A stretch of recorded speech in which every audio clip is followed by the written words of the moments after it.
Zach Meslani now making his way to the stage. Meslani in the black and white. Expect fireworks, ladies and gentlemen. It's Zach from 10th Planet Bethlehem. 10th Planet Bethlehem. Veritable dream team of killers. Him and JM Yes, sir. holding down the fort at 10th Planet Bethlehem. Great technique. He's a beast. He's a savage. excellent coaches, I have to say. Great guys, JM and Zach.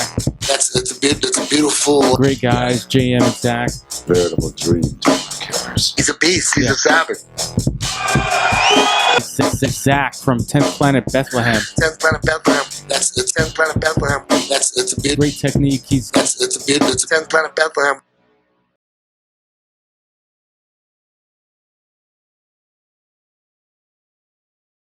Oh, yeah.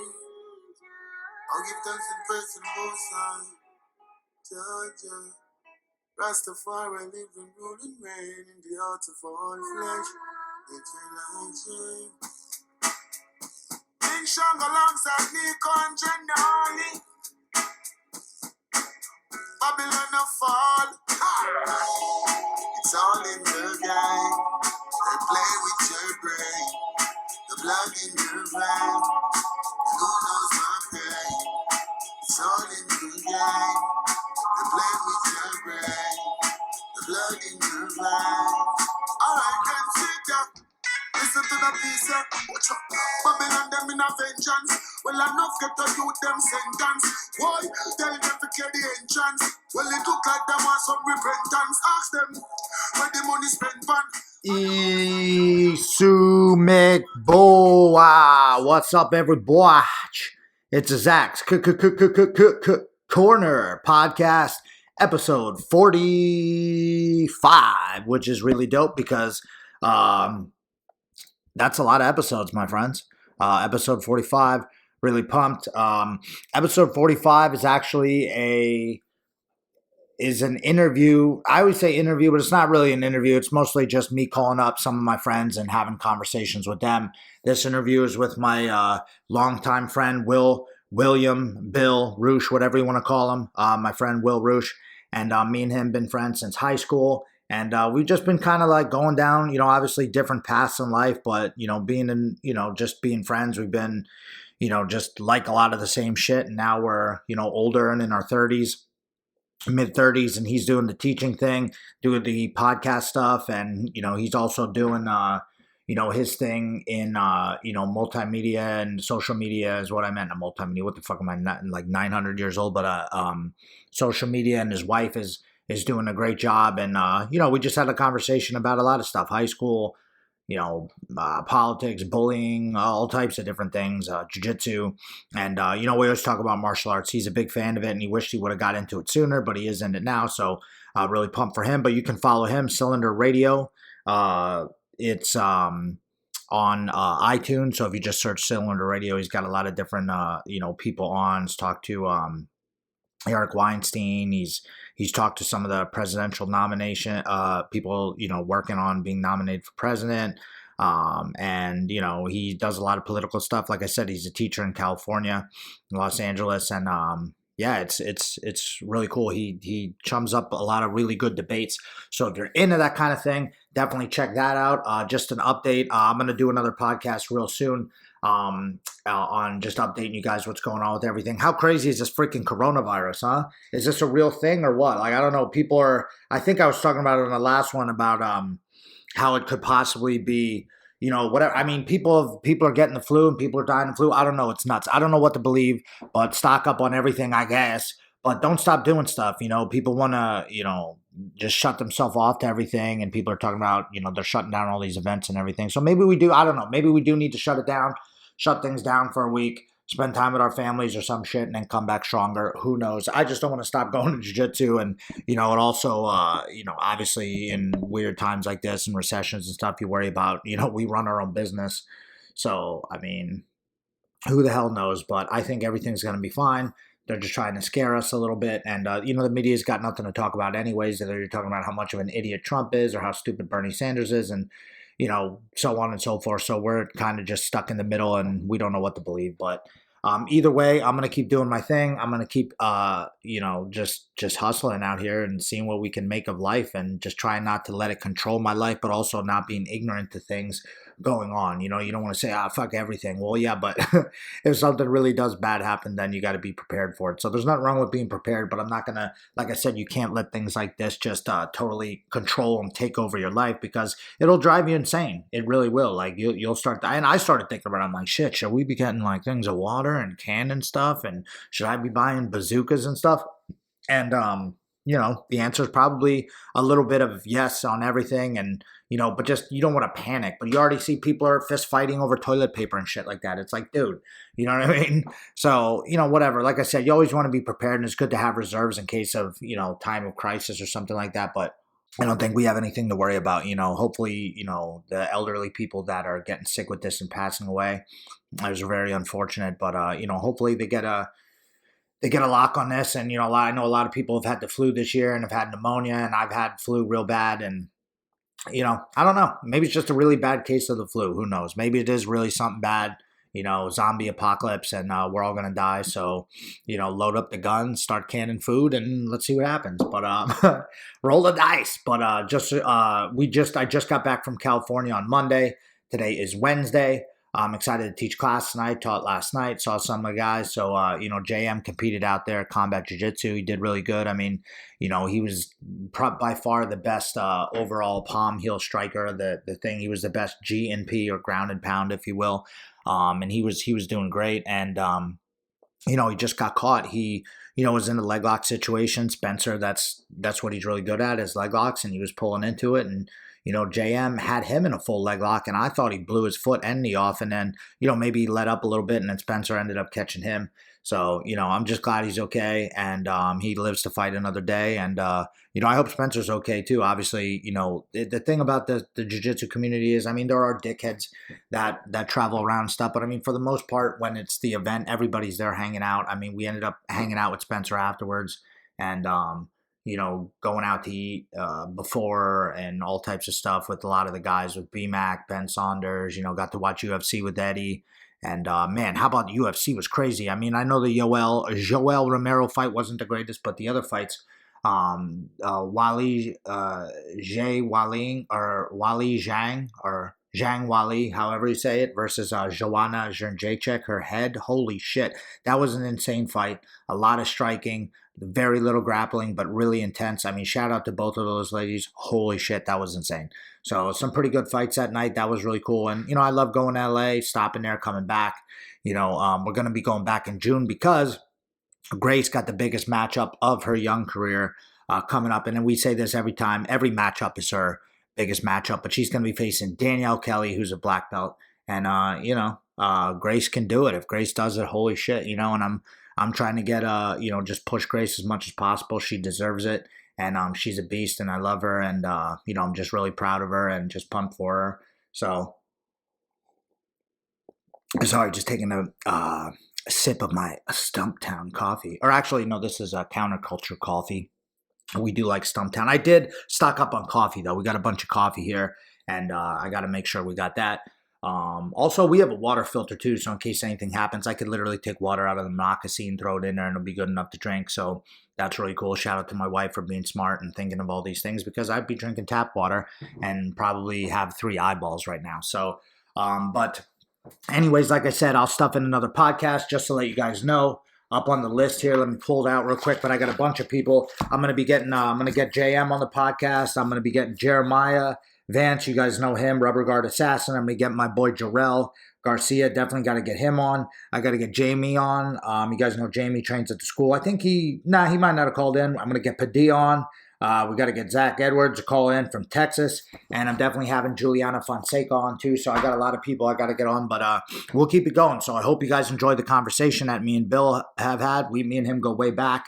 And he's a purple belt in jiu-jitsu right now. And like I said, he runs Cylinder Radio. And you can follow him on Instagram at Will, WILLREUSCH, Will Reusch. So like I said, hope you guys enjoyed the podcast.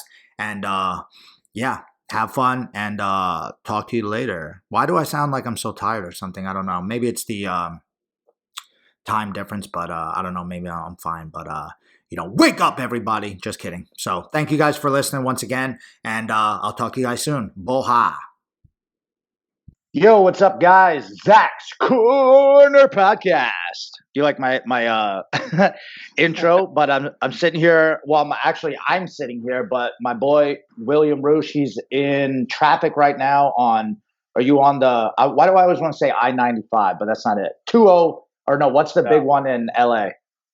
405. 405. Yeah, that's. I'm on the 5, which is a little more east. But yeah, it's one of those two roads. Nice. And wait, have I? Oh no, I was on your podcast, but you weren't on mine yet, right? No. So yeah, I mean, you were on like one of the first episodes when I was kind of just getting it off the ground. Nice. Yes. All right. Cool. We talked about what it takes to be a teacher, and that would. So your podcast is called Cylinder Radio, and I listen to so many podcasts, but I feel like I go back and forth because I lose track of where I'm at with shit, or someone calls me and then I lose it. So I always go back. But I've been going back and forth to a bunch of your podcasts, man. It's a lot of the stuff you're going over is really interesting. It's like weird because I'll like see it in the news. Like I don't really watch the news, but I'll see it in like the ether of Facebook, YouTube, whatever. And then, like, I'll be like, oh, President Trump's pissed off about this, or he's saying this, or the Democrats want that, or transgenders, or, philosophies on teaching. And then, like, I'll cruise through your, the podcast feed. I'm like, oh, shit, Bill's got a podcast on this? I'm going to check that out, because I feel like, I don't know, this is weird, but we're like a lot of people that are on the internet that like you follow because they're the big name guys or whatever. I feel like a lot of them, I don't really resonate with them because they're either way older than me or their just life has been really different. So it's like interesting to get like me and you are the same age. So we went to high school together for people who don't know that shit. But it's like cool to see your perspective on like, those are hard topics to cover. You know what I mean? Like that's not like me. I just talk about jiu-jitsu and whatever. It's not as hard. Like you're tackling some crazy shit, So I appreciate you doing that, man. I like listening to it. I always share everything when I can. But like how's it been? Like just talking to all those different people, man. Crazy, right? Yeah, no, it's awesome. It's weird, Zach. It's weird, man. I mean, like just thinking back, like you and I grew up. I think maybe if what the way that I communicate stuff is resonating with you, it's like. Not just are we the same age, but we're from the same town. We lived like 2 miles away from each other, same schools, the same pathway in a lot of ways. And like, I wasn't supposed to be some sort of like intellectual. Like I was terrible in school. You know what I mean? Like you weren't supposed to be like someone like who has a prominent space in like athletics. You know what I mean? Like you and I weren't supposed to be here doing what we're doing. And it's really weird. Like there's so many parallels, I think, between what you're doing and what I'm doing, even though they're in way different spaces. Yeah. And that could be said, that happens with, people. I mean, look at the guys I look up to a lot, my instructor, Eddie Bravo and Joe Rogan and just all the guys, like they basically, like Joe got famous, and then he met all these guys through jiu-jitsu or through whatever, like a little bit different because not the same, guys from the same hometown, but now they're like, all doing something kind of the same, but kind of different, but all on the same type of path, and it's really cool, man. Like it's like, in high school, I mean, we could tell probably so many stories, but like, I know everybody's got their stories from high school, but like, I don't know. I just feel like high school when looking back at it, man, like I didn't learn really. I mean, I learned how to like, for me personally, I learned how to like, get by. You know what I mean? Like I kind of figured how to get by and like, do stupid shit and have a good time. Like people are like, man, I fucking hated high school. I actually liked it. Right. Which is weird because a lot of people are like, oh, you couldn't pay me to go back to high school, which is maybe, and who knows, maybe they got bullied. Maybe they got, a bunch of different things, but I actually really enjoyed high school. My parents were cool. They really didn't, I didn't get in really bad trouble. So I was always towing that line. And they never really gave us, they paid attention to me, but, my parents were divorced. My dad's got 4, we have 4 kids. Like he didn't have time to like, be up my ass about every little thing, and they let me get away with a lot of shit. And they were good parents, and like we went to a good high school too. It's not like we lived in a, you know what I mean? But we're like middle class kids. Like I liked it. I had a great time. Not that I miss it, but like, parties and like hanging out with your friends, seeing girls every day, and you know what I mean? Like whatever. Yeah. Like it was cool. Like I didn't mind the work as much, even though I just totally took it for granted and still got C's, and I passed. Yeah. But, Yeah, I but mean, yeah. Sorry, go ahead. no, I was just gonna say school sucks, but like the school sucks. But like all I remember from high school is trying to like get a girl to like me, trying to find friends that are gonna be loyal, and trying to find out what's happening on Friday and Saturday night. Like that's essentially what you're doing. What we were doing in school is like trying to it was a social gathering. I don't remember my classes. I don't remember my teachers. It wasn't about learning in like the traditional sense at all. Yeah, no. And I feel like I picked up the skills. I mean, everybody's different, but the skills that I really picked up was like basically like a weasel. You know what I mean? Like I was able to like, oh, we got to be here at this time. Like I'm going to figure out how to be there at a later time. Like, oh, we got to go to school that day. I'm going to figure out how to not go, or like, oh, we got this thing. Like I'm going to figure out how to do this, not do this project and still do it, and it was weird, but it was like always like it was always like a hustle. And I feel like that is really what I basically do now, like in this like martial arts business that I'm doing. Like I just hustle the shit out of it. I mean, sure, I do all the practice and the mental and physical work, but it's like the hustle aspect that I see just a lot of people are sleeping on that. Like I know how to weasel my way into things, Yeah. And, So like, perfect example is this. Cause I was the same way. So like, school started at, I think it was like 7:35 a.m. Right. So it was considered a late if you came at 7:36 or 9:30. It was the same kind. Right. After that, it was like truant, but it was the same penalty if you showed up at 7:36 and 9:30. So I know there were many times where like you and I are walking in late. We look at the clock at 7:37 and we go, oh, let's go to breakfast. Like, why would we not? Like you'd be a fool not to. Yeah. I don't know how many times that reminds me of that. I don't know how many times I was walking in and I'd hear the bell ring and then all of a sudden the doors would shut.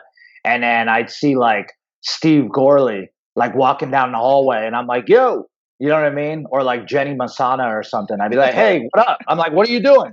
And they're like, oh, I'm late. I'm like, yo, let's go to McDonald's. You know what I mean? Yeah. And they'd be like, all right. You know what I mean? Then you come back late and they'd be like, Mr. Avancho or something would be like, hey, Mazzolini, I saw you here. I saw you were here early, dude. You were here at 7:20 and you didn't make it into the thing. And now you're here at 9. He's like, it was always like a thing. Like, or like going out to lunch. Like, I think, man, kids miss that shit today. And it's weird because I feel like now I want to, like, I don't have any kids yet, like, but I'm working on that. But when I do, I feel like I want to homeschool them. My wife is a preschool teacher now, and she's, she went to like a school where they did she went to performing arts school. So, she didn't go to like a regular school either. But I don't think school is like how school is anymore. I feel, maybe you can give me some insight on that, but I felt like it was less about the learning, like you said, and more about the, you're learning how to socially work with people. Like when you get to when you get to whatever, career choice or life choice, like you learn how to work with people, you learn how to deal with, people, break up, you're learning how to, you know what I mean? Yeah. Your audience is primarily like martial artists, jiu-jitsu players, stuff like that, right? So that like random family members. Yeah. But like, I think that there's a great like analogy here where like whatever I'm doing with my podcast and my social media and stuff like that, it's a challenge. I'm trying to kind of take on the school system in some way and figure out what that looks like using modern technology. Because the school system, like, okay, so you're naming these names that I haven't heard in a long time. But like if Mr. Avancho comes up and he goes, why didn't you come in at 7:37? And you explain to him that the way the system works, I could get a breakfast and the classes don't really matter. He didn't have a good response. And it feels like a traditional karate place, like old school Master Glaziers. Although you guys did some sparring. I did Tang Soo Do at the Y. which is now like Bethlehem Academy of Martial Arts or something down on Broad Street. Oh yeah, And yeah. Is that still there? Is that still there? I I don't feel like I don't know. I've reached out to him a couple of times just to like say what's up, because I did karate there, Tang Sudo, from the time I was in second grade, and then I quit like 10th grade or something, like 9th or 10th grade. Like I was doing it even in middle school, but I just kept it a secret because deep down I knew it was bullshit, and I still went every week and did my katas and all that kind of stuff. But the analogy is like the school system. There's so many things involved in it that just are terrible, but it's just the way it's been done. And I think that when you find jujitsu, when you find, Muay Thai or boxing or wrestling, then you go like, oh, this is a totally different game. Yeah, it looks kind of similar. Yeah, there's a mat and it's quote unquote fighting, but this is not the same thing at all. But they don't get it. If all you know is like Tang Sudo or karate or something like that, or most bullshit like taekwondo or something, they have no idea what you do at finishers. They just they look at it and they go, oh, I do that too. It's like, no, you don't. No, like we're playing two really different games here. And that's the way that, like, the way I run my classroom at the school I'm at. It's also what I'm trying to aim towards, building something as far as education goes. That's just like the school system is too old and antiquated. It feels like a traditional karate spot where you're doing one-step sparring and we did hyungs, like forms and board breaking and all that, just nonsense.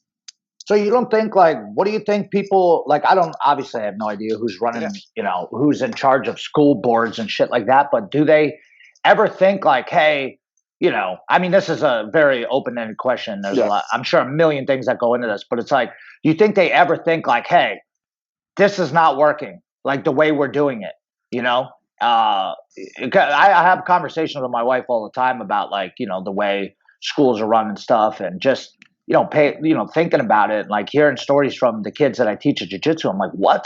I mean, some of them go to, it depends. Obviously, it depends on school, but I wonder if they think like, okay, this isn't the best way to teach people anymore. Let's find a different way. Like, again, taking it back to martial arts, when I was in, I trained with Tiger Schulman's for a long time, and like, their main campus, like up in, what is it, Paramus, New Jersey, whatever. I mean, they always had good guys. And each school, 50 schools, each school always had like their 2, 3, 4, guys that were the best, just like every jiu-jitsu school has now. But the thing is, like, they wanted to, and this is not a knock on them, it's a smart business decision. They wanted to keep everybody that was like, at the lower level, like just training. And we do this in some aspect in jiu-jitsu, but the reason why we'll always have less students than some of these big karate, fluff martial arts chains is because we're actually doing the real thing. We're actually training the real shit. And you have to be good on the mat, or you just have to you have to train, like you could show up to that other stuff and you don't have to do shit and you just still get your stripe or whatever. And then back in the day when I started doing things differently is because I realized people learn not that way. People don't learn that way the best. They learn better when you do it like this, and when you live drill, and when you know what I mean? Like, I don't need, their formats at the time, obviously going against the grain, everybody wants to do that, but I always felt like that wasn't the best way to learn. I wonder if they ever think that about schools, like, hey, is it really smart to bring these kids in at this fucking time and waste all this time during the day, and you ain't really learning anything? And like how you're doing it with the Instagram and the computer and stuff, it's like another way, almost a better way now, because of the way times have changed, to get the information across to people, to kids. You know what I mean? Yeah, I think it works for some people. Like, I think the people that go to like the traditional Bethlehem Academy of Martial Arts or whatever it's called, I think they're getting what they want, which is they don't really want to learn how to fight, how to compete. They don't, like, I think people go to school and we're good at school. We knew those kids who were good at school. They showed up on time. They did their work, blah, blah, blah. Some of them might find some level of success, but they weren't the people who challenged systems. They did what they were told. They were very compliant. They weren't necessarily curious. They weren't necessarily creative. They were just compliant. And the school system is set up in a way that kind of kills curiosity and builds compliance. Like, I have a 3-year-old and a 5-year-old. And my 5-year-old does jitsu. He rocks his finishers gear all the time. He's a beast.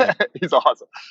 But but like they're just curious always. Why, what's going on with this? Why is this blah blah blah blah? Just always curious. How do you do this? And even with jiu-jitsu, how do you do this move? And blah blah blah. Why is the sky blue? All that stuff. And the school system just crushes that with like, stop asking me why the sky's blue. We have these state standards we got to get to and throw it out. And then some kids just say, no, I'm not going to let you crush my curiosity. And they find loopholes, probably like the way you and I did. And then there's other kids who just go, okay, no problem. I'll do what I'm told. And those are the quote unquote smart kids. Those are the kids that are bound for success. And I think that's the way so I think they can always say the school system is working, but it's working for only one small faction. And what we're missing are the people who are going to be what I see as like game changers. You know? Very interesting. Yeah, because like I was always sitting in the back when like every other, quote unquote nerd or egghead would be sitting there and just copying word for word what the guy's saying. And I'd be like, wait, what? Like that doesn't make any sense. And they're like, whoa, hold on. Let's just keep it quiet. I'm like, no, I don't, when I got interested in the actual material that we were covering, I'd be like, really? You know what I mean? Like sometimes you would ask, when I would ask questions or when I would challenge the, norm per se, they would just get mad and they'd be like, no. Yeah. I don't want to. Well, you're fighting against the system. I mean, you're fighting against the man. Yeah. And then the teachers who were beaten down and not paid enough would just look at me and be like, they would just try to level with me as like a favor to them. They would look at me and be like, hey man, come on. Can you just do the fucking work, please? You know what I mean? Yeah. Do the worksheet, okay? Because that's what they told me to tell you guys to do. And I'm like, all right, fine, I'll do the work. Because it was weird, but that's how people don't know that, like a lot of people don't know, but I worked as you know this, but I worked as a juvenile probation community service work crew supervisor. That was like my title because I didn't have, at the time, I didn't have my 4-year degree or just like the classic, you either have the degree or you have experience. And I'm like, well, I don't have the degree yet, but I'm trying to get experience so that way I can get hired. And they were like, huh? Like it didn't make any sense to them, but that's basically what they tell you. You either got to have one or the other, and that's or you got to have, but they want you to have both. And it's like, what? But I got it. So they hired me part-time so I could work there just mornings. It was like 8 to 12. And I would take kids out to, whatever. We'd go to a recycling center, clean shit up, or we'd go to, we'd rake leaves, or we had to do some crazy shit sometimes, like clean up, like we went to the Lehigh Valley Zoo and like raked leaves up there and stuff. And it was nothing hard, but it was like you're getting kids that are getting kicked out of school. Allentown school system's not letting them go just home and smoke weed and chill all day and watch TV. They're making them go to sorry, I just had to throw something at my dog because he just keeps licking his paw. What the hell's going on? But they don't let them stay home. They make them go to like an outreach program or something like that to try to like, make them work. They're like, oh, if they or if they had a fine, you'd have to go and work off your fine. So, but the way I was there, I would just that's how I was though. That's how I became. I became that kind of teacher where they would be like, I don't want to do this. And I'd be like, listen, man, you think I want to fucking do this? I don't care about these things. You know what I mean? I don't care if they rake up the leaves at the graveyard. I don't want to be here. I'm like, you just do this shit because we have to, and then let's get out of here. But I eventually like learned how to work with the kids more to where I was like on their level. And I was like, listen, I'm going to, instead of just stand, because I saw a lot of guys would just stand there and bark commands. I did the work with them. I'm like, look, I'm going to go out here and sweat my ass off and work this because I got to be here anyways. I'll just work with you and get it done. And they gave me a lot of shit for that. Even at my supervisor would like stop out and see us working. He'd be like, why are you sweating? Yeah.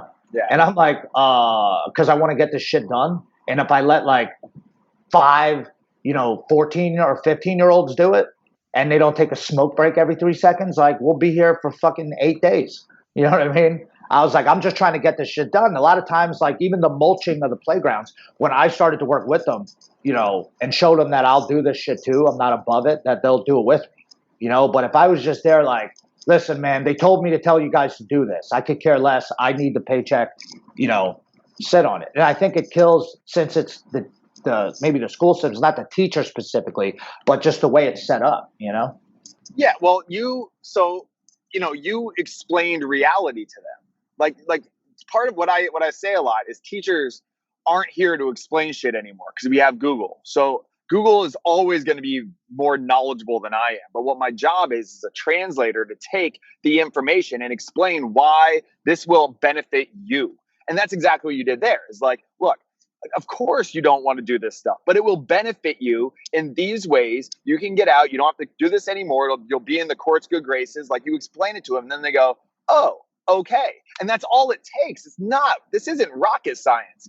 And you look at like your mini goons, like why is it that you have those like just mat killers that are kids? I just watched something on Bam Bam's Instagram who like Matthew Bam Bam's like my son's hero. Like he loves him, man. He loves him. And you know, Bam Bam's doing something where he does like kicks some pad and there's a backflip, lands in the like. He could be doing anything, man. Like a kid with that kind of athleticism at whatever 10 years old or something like that, he would be a Pee-wee football superstar. But what he has are coaches, you included, who explains to him like, nah, trust me, fighting is awesome. And you explain to him why it's great. You know, Grace is so talented in so many ways. She'd be doing anything. But what she has is someone explaining why what she is doing is worthwhile. And it's like, and you just do that over and over and over again, you're going to get a bunch of people that buy into what they're doing. They get passionate about what they're doing, and then they'll get great at it. That's all it is. This isn't that complicated, but teachers just don't. I think a lot of teachers don't know why they're teaching what they're teaching. Like I urge all of my students, like, go ask your math teacher why you need to learn this, and the teachers get mad. I figures. Like what? Like what are you talking about? Why would you ever learn something that's not going to benefit you? Period. It doesn't make any sense. Yeah, I try to give the kids talks at the end of class. Like I just put up a picture with like one I did yesterday. Sometimes I forget, or like I'm losing track of time or whatever. And I only got an hour because I teach the kids advanced class. I only got an hour with them. Eventually, I'd love to have an hour and a half. 2 hours to train with them. Now, if they wanted to stay, they could do the hour and then go home if they want. But if you want to stay and do some more rolls, whatever. But sometimes 45 minutes in, we're just starting to get going. Because like a lot of times, those of you guys who train out there, like a lot of times the technique doesn't start. You don't really use tech. At first, you're just using strength and you're trying to use your athleticism. But once you start getting tired, once I tire them out, and like sometimes I make them run around for 15 minutes just to get them tired. Then all you got is technique. All you got is moving your arms and your legs, and because your muscles aren't working no more. And kids get tired too. But usually what happens is for kids is they start to cry. And like adults, they'll get tired and throw up or just die or quit. You know what I mean? They'll quit. That's mainly the thing. But kids, they won't quit necessarily. They'll keep going. Some will quit, but a lot of kids will keep going, but they'll just start crying. And it's not that they're crying because they're hurt or they're sad about something. They're crying because they're being pushed. You know what I mean? They're doing something hard. And I don't make every class like that. I don't want them to think every class they come to is going to be a war zone, because that would be wrong too. But sometimes though, I'm going to push them hard. Like I'm going to make like one of the kids, Chase was getting, I could tell he was getting pissed at me. I could tell one of the other kids was getting mad because I told him, I was like, hey, like the bell rung and they wanted to stop. And it was like right at and they're smart kids. They're not dumb. They're looking at the clock and they're like, oh, it's after 12. I'm done, This is the hard part's over. I'm like, no, let's go. Give me one more minute. I'm like, if you guys give me one more minute, I won't make you do push-ups today. Let's go. But it's got to be a hard minute. And I want to see moves, because sometimes I'll just lay there. And I'm like, no, I want to see moves. You know what I mean? From some of the smaller kids. And they'll start actually like, now they're tired and they like, both of them push it for 1 minute. And then like even the parents who like don't know jiu-jitsu, a lot of them train, but some will see it and they'll be like, holy cow, that was like a 3-punch combo. Like the kid hit a Granby, or the kid went for an arm bar, the kid defended it, and then the kid went for a triangle. When the parents see that, they're like, whoa, that looked like jiu-jitsu to me. You know what I mean? And then like the minute bell goes and I go, all right, time. And I can tell they're like, oh. And I'm like, push-up position. And they just look at me like, what the, like, they're like, dude, you know what I mean? And I'm like, hey, listen, we're doing them anyway because it's not about whether I care whether you're tired or beat up. It's because this is going to make you stronger. Let's go. And then they do it anyways, right? And I made them do it for like, I don't know, 25 seconds. And then at the end, I usually try to make them take a knee, because I just let them sit. They sit all weird. Like they'll lay down and stuff because they're so tired of being on the wall. So I'm like, take a knee. And then I'm like, listen, tough love. And then I try to tell them, like, I'm not like I'm not the greatest speaker, but like I can talk to people, but it's in my own way. And I speak to the kids, like trying to be a teacher. Like I've been reading, stuff on it and just trying to be a better instructor for them, like especially for the kids and adults, is to just sometimes people I see think those speeches are corny and stuff. But even since yesterday, I had like 5 people hit me up that were like, bro, like that was fucking, I wish I had a guy like you when I was a kid. And I do the same thing. Like not necessarily my dad either, like a coach or a guide who, especially in a male or a female, whatever, that you can look up to that isn't a weirdo, is not like a creep and has some other type of, thing that he's trying to get out of you. And I'm not trying to like live off these kids or adults that are out there like they're like I'm making money off them. Or like some asshole wrestling coach who wrestled back in the day and now just is picking the best kids, and you know what I mean. I'm trying to like actually give them some real shit, and I'm like, hey man, look, tough love is sometimes your parents, you don't understand it now because you're a kid, but sometimes your parents do shit that you're like, what the hell? I don't understand why my dad's doing this, or I don't understand why my mom's making me go to training every week and making me lift weights and making me do all this stuff to be a better person for my family when you go over. That's what you want to be, and I don't even know what I said. And they were like, oh, and then I think it's just like, I'm doing what I'm supposed to do. And then people are like, actually, hey, that's good. So they're giving me positive feedback. So I want to keep doing it. But I'm actually like trying to be positive for them, Yeah, I mean, and it is corny, dude. I mean, you know me. I was always like a very like kind of introverted guy. Around my friends and stuff, I would be, whatever. But like, I don't like the public eye. I don't want to be like Insta famous. The reason I started this Instagram page is because I think of it like expanding my classroom. But like talking into my phone, I still feel like a douchebag. Like Yeah. like sometimes I'm Yeah, doing well, it, and people honestly, come by before, and they look at me and I'm like, oh, geez, I know. I know But people before have given you, and I know we could talk about this too, but I know people before have given you shit about it and like, kind of like ribbed on you a little bit for like trying to post stuff and like, talking in your phone. Cause there's like memes about people yeah, taking pics of yourself. And, I feel corny when I'm just like, hey, take a picture of me with this fucking shirt on. You know what I right, mean? yeah. And it's like, huh? Yeah, cool. And I'm like, yeah, whatever. And then I'll like do the thing. But and I was just gonna say before I interrupt you, it's like you didn't even really have. I mean, you had Instagram, but you didn't post shit really.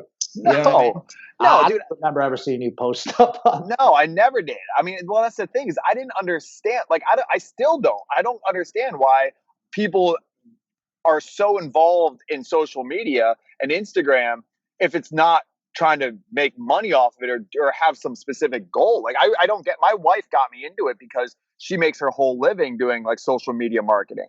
Yeah, So she's killing it too. like I play like Instagram husband because and she's like, take a picture of me here and take a picture of me here. And it's like, well, that's how we put a roof over our head and drive our cars and pay for, all of our employees and stuff like that is through Instagram. I don't understand why we're waiting in line with a whole I don't think all those other chicks whose husbands are taking pictures are all making money or have like their own podcast or have their own, businesses or anything like that. I don't get Exactly. it. But like, yeah, like me doing that, it's uncomfortable. But it's the same thing as these kids doing the physical uncomfortable. You're getting them used to being uncomfortable. And if you want to try and achieve certain things, you're gonna have to get uncomfortable. And that's uncomfortable maybe in a traditional, like university classroom doing research, or it's uncomfortable doing push-ups or hill sprints, or it's uncomfortable swallowing my ego and just being like, all right, I'm gonna talk into my phone because it's a way to reach out to people and kind of put out some signals to see who else gets what I'm doing. And most people don't. Yeah. I mean, we're friends with teachers, right? And Yeah. like kids went to high school with and stuff like that. But like, they don't get it. The way I see it is they're doing traditional karate still. Yeah. Yeah. And they're looking at me like, oh, you're crazy. I don't know what you're doing. Why are you rolling around? You're supposed to stand up and do forms.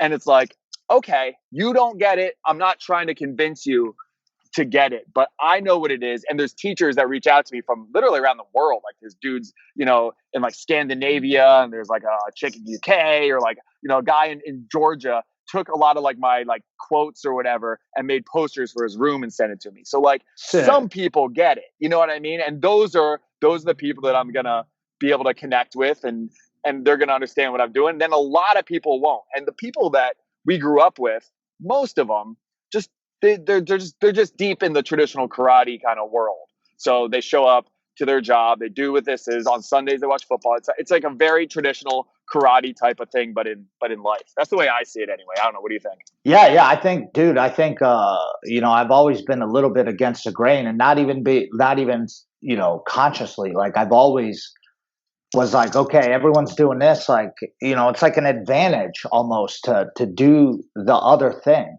I was, not that I wanted to be different, because a lot of things I did was still the same.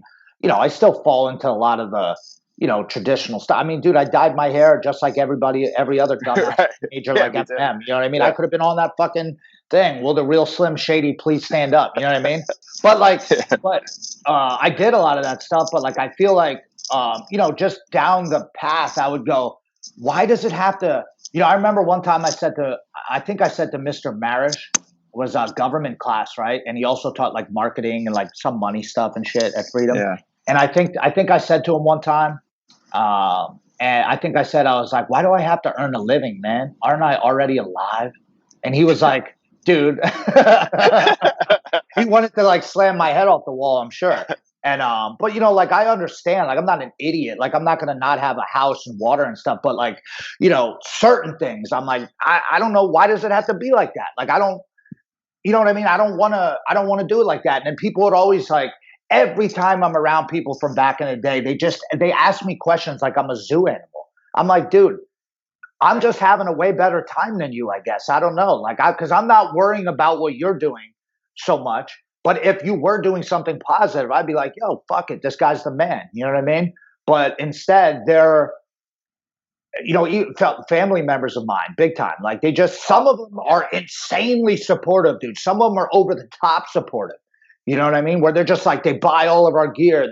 They come to the events. They don't even watch jiu-jitsu, but they come, or they, we have a Christmas party. They show up because they just want to be part of the camaraderie of it all. And they're really proud of me. Like, and they're pumped that I'm like doing something crazy, because they see the only way for me to show people how to do shit is through Instagram. How else am I gonna, or through Facebook? Because the people who talk shit on it are the ones actually, like, what's cool about Instagram is how they made it so you can see who's looking at your shit. Now, I don't really go through this, but every now and then I just go, you know what?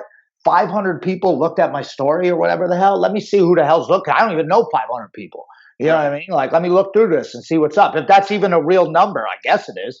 Instagram says it is. So I look at it and I'm like, this motherfucker. I'm like, I never talked to this guy, you know what I mean? Or this family member. And I send him a message. They don't respond. But every day they're watching my Instagram. And then when I say like, hey man, let's fucking do this. Oh no, I don't want to. It's like, all right, hey man, like, dude, it's, I don't know. It's like a miniature jealousness that's coming out slightly or something. Not sure. Yeah, I think there's, they're like, to use that like really overly cliche idea of like the Matrix. There's people who are kind of in the Matrix. They're in that like way of doing it, and they look at the people who are broken free to some degree, and they're like, oh, I wish I could. And it's like, and we're here being like, well, you can, but it's a turbulent thing. Zach, actually, I've never asked you this. I'm curious. Just do it on a public forum. I know what got me out, quote unquote, out of the Matrix, and it was a combination of the times I got really sick. I had like a bunch of health issues. I just had one a year and a half ago, and I had one in my early 20s. It was the combination of that, where I almost died from health issues, and meeting my crazy Filipino wife, who is like all into just like being extroverted, social media, pushing the boundaries. She has an immigrant mentality of just like, go out, work hard, do what you want to do. Fuck everyone else who doesn't understand it. She gets a lot of haters. Yeah, and hey, so the combination is how I found it. Yeah, and I was gonna say, just to pump her up a little bit too. I mean, when I obviously I knew you from back in the day when you moved out to Cali, but when I met her, I mean, she wasn't doing all this stuff, and she wasn't rich. You know what I mean? Or didn't have businesses or anything. She just worked hard and got it. And that's not even someone who traditionally did it the way that. And people, believe me, people see that and they do hate on it. You know what I mean? They definitely. Oh, yeah. But honestly, for me, dude, like, it was going through a breakup. You know what I mean? And also, just like I did more. Like, I feel like I was out of it already when I was a teenager. I was out of the Matrix. I was definitely different than a lot of people, and I always tried to forge my own path. Like I didn't want to I didn't really care about going to college. I didn't want to play sports. You know what I mean? I already did martial arts, but no one knew the type of martial arts that I was doing. So I was already kind of like living on the fringe per se. You know what I mean? Of like, but not like, like that. All the kids, a lot of kids that I were friends with played sports, and they, and I liked sports and shit, but it was like, okay. And then it was like, all right, well, you're this age, and I did do martial arts full time when I was, from like 16, 17 to like 22. And then like I just still trained, but then I didn't do it full time. And, I was with this chick and, we were like, okay, what? Well, you kind of plugged back in though. That's a good, that's right. I forgot about that whole season of your life. Like when you were working at the hardware store, Yeah. had a mortgage, married, like you were kind of plugged back in at that point. And when you lost, like I went through, like physical, like kind of like death, rebirth, quote unquote. Like that's extreme, but you know what I mean? Like being stuck in a hospital bed for a month and blah, blah, blah. And then came out of that like, all right, I'm not wasting this anymore. You had something similar when you guys started Finishers, when you were like, I mean, you had to borrow people's showers. I mean, you didn't have a car, you know what I mean? Like you had to almost, maybe that's part of the system of getting out of the matrix. Why people are so hesitant to do it is that was a turbulent time in your life. That was a shitty time in your life. That was a shitty time in my life. And we came out of that with just all of this new wisdom and a drive. That's probably a big part of it, right? Yeah. Oh, for sure. Yeah. This, I never profess to be like an expert on many things except for maybe like two things. And this is one of them is breaking free from the system, because anyone can do it, and people or whatever you want to deem as a system, anyone can do it, but you have to take chances, and you really just have to not care. And I see it with people now that are like on the fence all the time, and it's just so tough.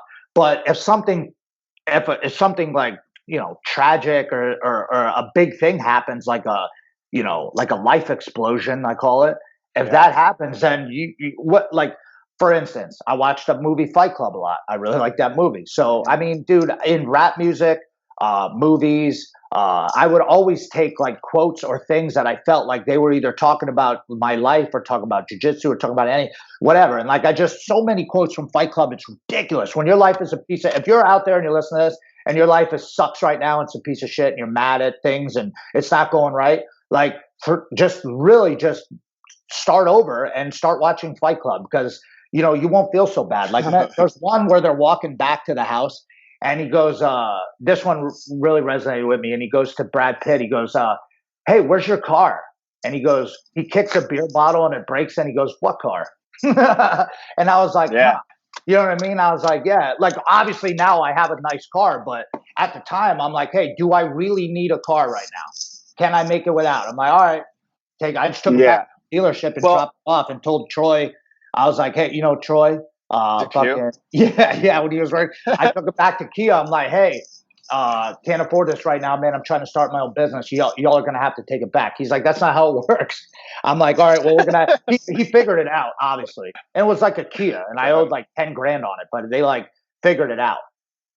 But yeah, like I had to I feel like that. And then there was another one where he goes, it's only when you've lost everything that you're free to do anything. And I was like, holy shit. Well, because that's what I'm getting at, is like, that's what I was thinking is there's people whose life sucks and then they're going to find that kind of pathway. But that's not the people that I would quote unquote be worried about. Or it's the people that have a decent job, they have money, they have a house, they have stability, and yet so they're miserable, and they're taking Xanax or they're just like, they're ignoring their life, their wife, they're drinking, they're getting super into, football. And that's like their thing, just like getting deep into, like whatever, like they're kind of like, it's like, I don't give a fuck. I'm watching a fucking Birds game Sunday. I don't want to hear it. You know what I mean? Like, and if my dad calls me or my mom calls me during the game, they can go fuck themselves. You know what I mean? That's how the people are out here. It's crazy. I'm like, whoa, dude, who cares? I'm not missing a kickoff. You know what I mean? Like someone's like trying to beat their wife because they're missing kickoff. It's like, dude. Well, it's so hard. It's so hard to break out though when you have comfort. You have just like that last quote you said. Like you have to get uncomfortable. You have to kind of lose everything you did in a way, I did in a way, and that's something that the people who are our age that don't subscribe to whatever the quote unquote system is. The people who are in it don't understand what we're doing. The people who are out of it, whether it's martial arts or education or science or whatever, like the people who contact me on social media, they're all people, or most of them are people who are out of it or want to get out of it. And it's so fascinating that the people who just don't get what I'm doing at all are just really, really comfortable on the outside. But then there's some dissonance going on in their brain of like, why am I not satisfied? Yeah. Like, why am I not satisfied to have everything I need? Yeah. Yeah. What's your life, dude? Like, I'm so blessed right now, man, like to be doing this. And that's why I work so hard. So it's like before I wanted to do my own thing so I didn't have to work that much and work for someone else. But then when you start doing your own thing, you want to do all the work and you want to do all the stuff. And it's very rewarding. Rewarding talking to the kids, rewarding looking at yourself in the mirror, seeing yourself look good, rewarding having a family that's like proud of you and like is interested in things you're doing, and listen, if you got a 9 to 5 and you make good money and stuff like that, like, hey, that could be your thing, that could be your path. It could be, yeah. You know what I mean? And that's cool. I know, believe me, I know, like my I got an older sister, Jen, like she likes her job. I don't know if she loves it, but she likes it. And she makes a lot of money. So some people are like, hey, you that's your thing. Like I know people that are accountants that really like working people's taxes and shit, and they get their, that's fine too. You know what I mean? But you got to do, I don't even know where we're going with that, but yeah, that you got to do something that makes you feel good, because every day is like a reward. Like I got, dude, like coming up, like I didn't end up going to London this weekend because you're not? Okay. Yeah, I would be on a plane right now going to Heathrow, but we got too much shit going on at the school.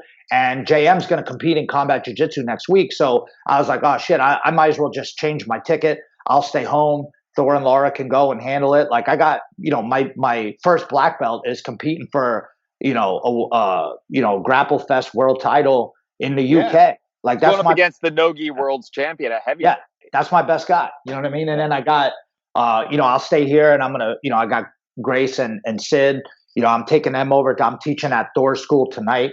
So I'm going to be there all night. So I'm cool. It's cool with that. And then like, a couple of weeks I'm going to, or no, next weekend I'm coming to LA again I'll be there from Friday to Monday for combat jiu-jitsu. So I get to go out and see that show. Then I'm coming back. Then me and my wife are taking a trip down to Florida. Like we got a 10 Planet Miami down there. So I'll go probably teach there one night. It's like, wait a minute, what?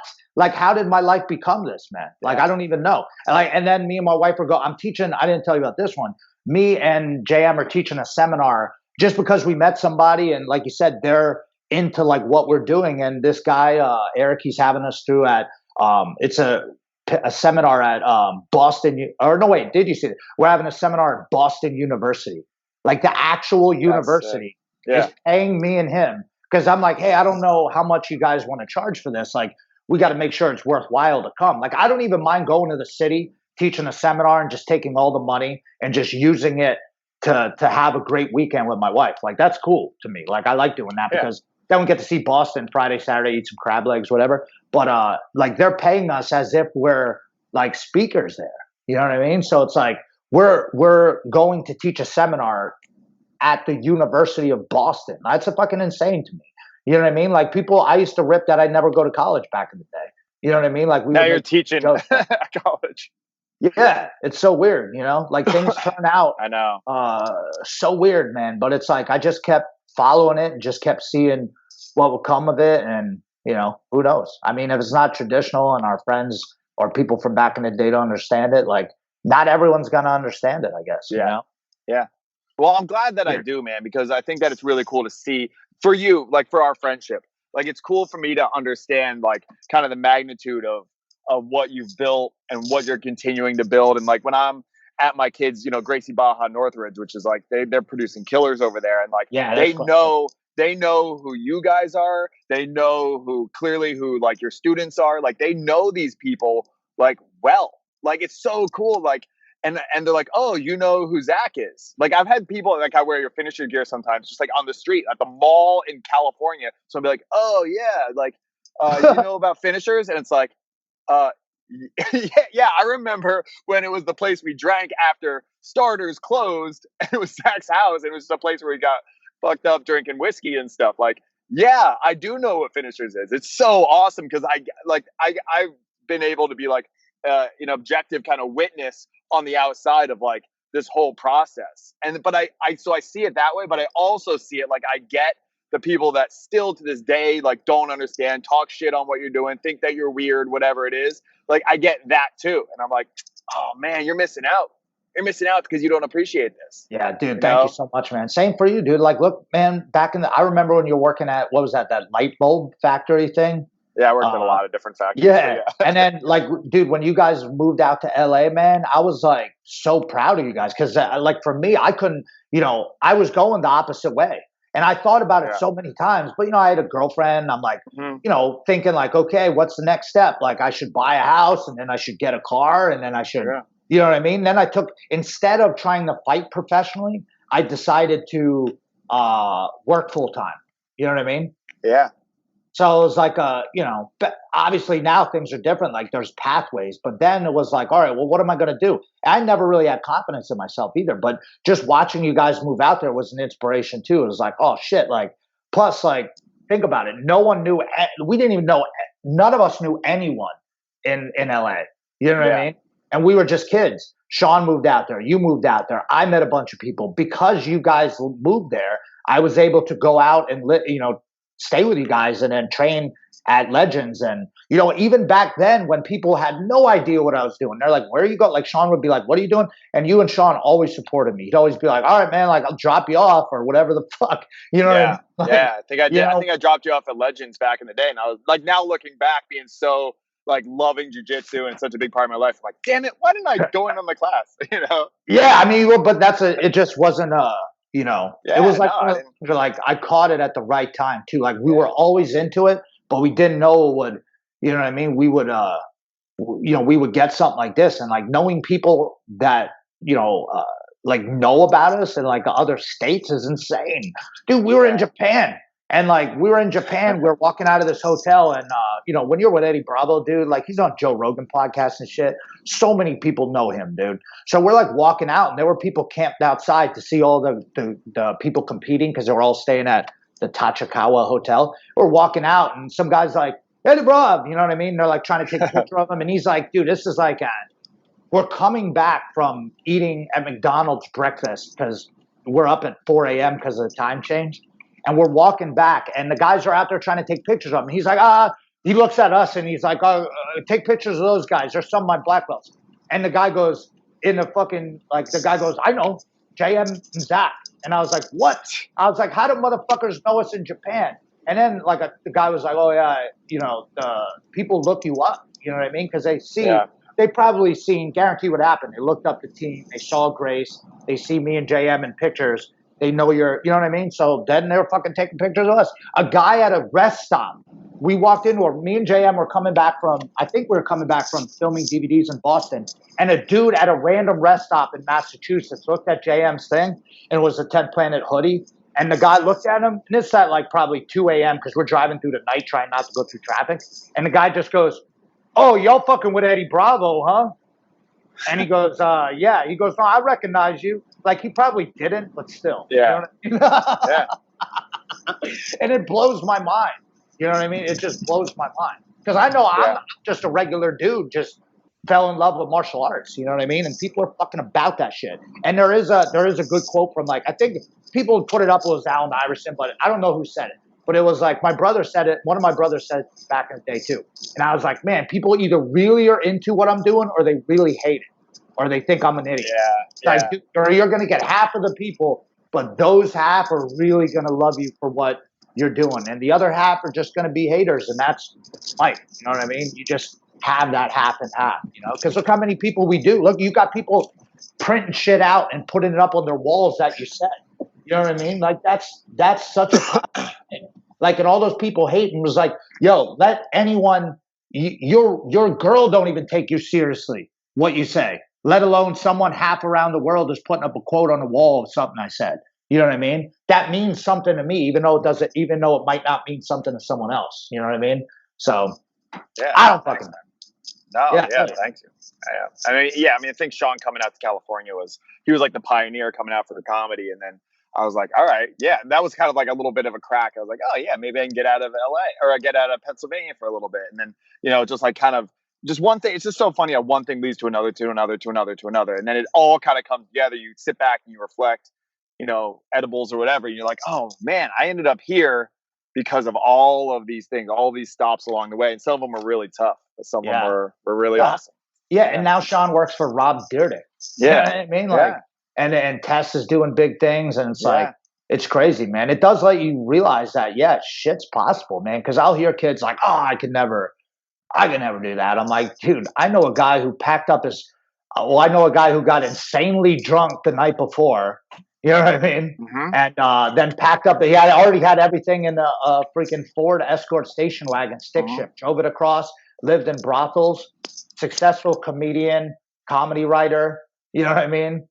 Hostels, not brothels. All right, yeah, hostels, same thing. Well, brothels. Brothels, that's a whorehouse. Yeah, I'm sure he's seen a few of those too. Yeah, probably. Remember that one Simpsons where Grandpa obviously remember. Sure. Where Grandpa walks in, he puts his hat down, just cruises right back down. Yeah, because Bart works the front. Yeah. He's like, hello. He's like, wait a minute, does your dad know you're here? He's like, yeah. He's like, oh, all right. He just comes back in.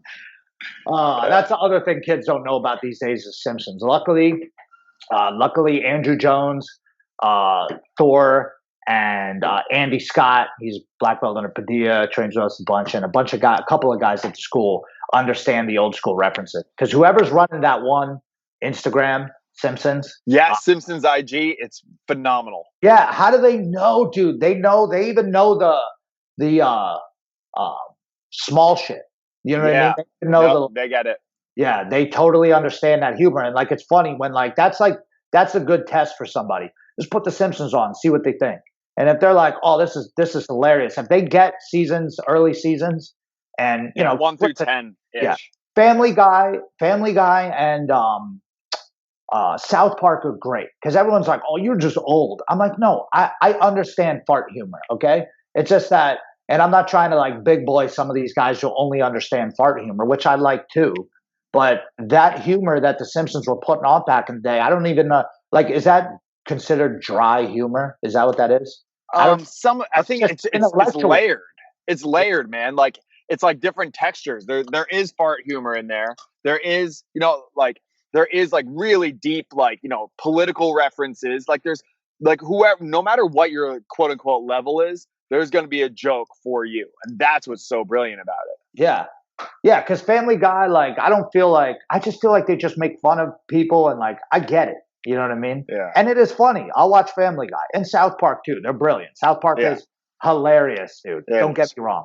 But it's not the same kind of, it's not the same kind of humor. Like I was dying the other day. I saw the one where it was the Apple one and where they kept signing. It was a South Park where they kept not reading the. Oh my God! The human centipad. Yes. It can't read. Yeah, they can't. They never read the license terms, and you just sign it. Oh my gosh, that's a great. Yeah. Dude, there's so many good ones, man. Do you let your kids? I know they're still young, but do they watch like any cartoons or anything like that? Yeah, we like said, hey, we're not going to do any screens. Like back when when Sheila was pregnant with the first one, but then it's like no, like that's ridiculous. Like we're both super busy. She's running a company, like all this kind of stuff. So yeah, we show them some stuff, but it's like very clear. Like they don't have like open internet. You know what I mean? But like we'll play them some weather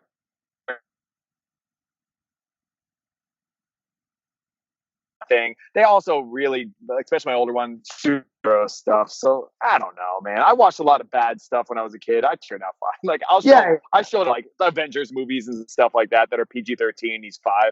I don't know. Whatever. Maybe I'm gonna scar him. Who knows? Nah, I mean, you're not watching insane stuff. I mean, listen, when I was a kid, I mean, people were watching. We had cheater boxes, dude. We had cheater boxes. I know. We were watching every Tyson fight, the Playboy channel, I think it was the Spice channel. They had like, it'd be 2 a.m. and I'd be like, all right, what am I gonna watch? Like, am I gonna watch Real Time with Bill Maher? Am I gonna watch, Real Sex 19? Spice channel. Yeah, Spice Channel, or am I gonna watch like because they'd have like random fights on and like it was like the cable box. My grandpa brought him home was like, I've never seen my grandfather do anything facetious or be bad. He was always like, but that was like the one thing. He's like, no, no, no, we're watching because it had every WWF too. Like back in the day, Hulk Hogan versus Ultimate Warrior, free. I'm like, yeah, we got that. Like all the kids in the neighborhood are like, my parents won't pay for it. I'm like, yeah, mine either. And I'm like going home, like, yeah, we got all of it, Dude, that's a Simpsons reference. He's like, oh, yeah, that's right. cable TV. Marge is like, oh, can we afford cable TV? And Homer's like, $0 a month. Yeah, I think we can swing that. See, that's like you know what I mean? That's such a classic line. Like That's so great. Nothing a month. Yeah, he's like super arrogant about it. like as he's hooking it up too, right? Yeah, And she's like, huh? She has no idea what the fuck's going on. it's so good. Okay, we should probably end it on that. Yeah. I know you probably gotta get going. Yeah.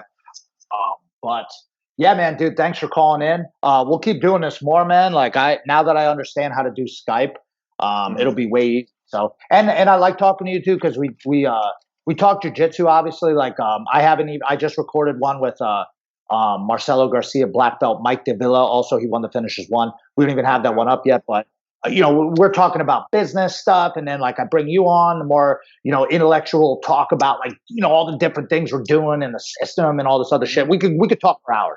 So For sure, brother. we'll keep doing it. And listen, people, I thought this was corny at first, and people made fun of me, but now it gets a couple hundred listens, and people like it. So every time someone posts about it, I'm like, I'm doing another one. You know what I mean? Awesome. Love it, man. I love everything you're doing. Yeah, yo, thanks so much, man. Tell the fam I said what up, and then I don't know what you're up to, but I'll be in town next Friday morning, and I'll be there Friday all day Saturday.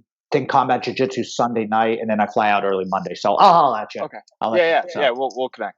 All right, brother. But- Thank you, man. All right, Thanks for having me on. Yeah, hell yeah. Have a good day, man. All right. Peace. Later.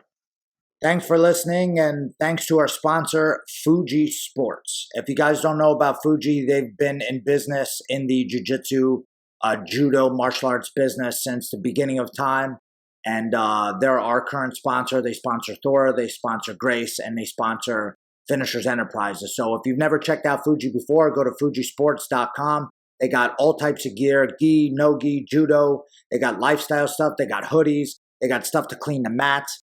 And they also work great with BJJ Fanatics, which we actually have a DVD out right now. So if you go to bjjfanatics.com, search 10 Planet Jiu-Jitsu or search Zach Maslany, JM Holland, and the 10 Planet Fundamentals come up. And you can buy a DVD and watch us teach some moves. So shout out to Fuji. Also, not to mention, if you're looking for mats and you want to make your school look great and you want to take your squad to the next level, then why are you training on puzzle mats, dog? Chew doing. Get those Fuji mats. Holler your boy. I'll hook you up with the right people, and we'll get you all set up. So whether you're looking for gear, mats, DVDs, moves, we got you covered. Fujisports.com, bjjfanatics.com. Shout out to your boy. This podcast is also brought to you guys by shopfinishers.com. That's pretty much where you can get all of our gear. You can get our Cruise Combat custom rash guards, the red one, Fire Red, the North Carolina Blue, or you can get the OD Green. We're about to drop some new shirts. That's your home for Finisher TV stuff. You can actually buy tickets on there to the Finishers 10. If you want, you can get, I'm going to be releasing a bucket hat real soon, but we got some top designers, M85 Designs, Mike Mons. We got Sharkface Apparel, my boy Bryce throwing their stuff up. You can get 10P Allentown stuff. You can get 10P Miami stuff. You can get stickers. You can get 10P Miami flip-flops. We're going to be selling everything. So always check out shopfinishers.com, and that has all your needs. You can link to it from our website, too. If you go to finishersmma.com, you can just click on shop right there and get all the swag that you need. So shopfinishers.com. Jaboy! Are you interested in starting your own podcast but have no idea what to do? Maybe you already have the equipment you think you'll need, but don't have the time or resources to produce the podcast yourself. Whether you're in the market for a producer to take over an existing show, or you want to start a whole new podcast, PRM Podcast Productions is for you. We do everything from helping you get your show started to editing, producing, uploading, managing, promoting, and much more. We offer various plans and levels of editing, as well as many additional options to choose from. We also offer voiceover and transcription services and can supply male, female, or kids voices for ads, promos, intros, outros, and more. If you want to know more or see our other shows we've produced, go to prmpodcastproductions.com or click on the link in the show notes. Anyone referred to us from Zach's Corner Podcast or from Finishers MMA will receive a 10% discount.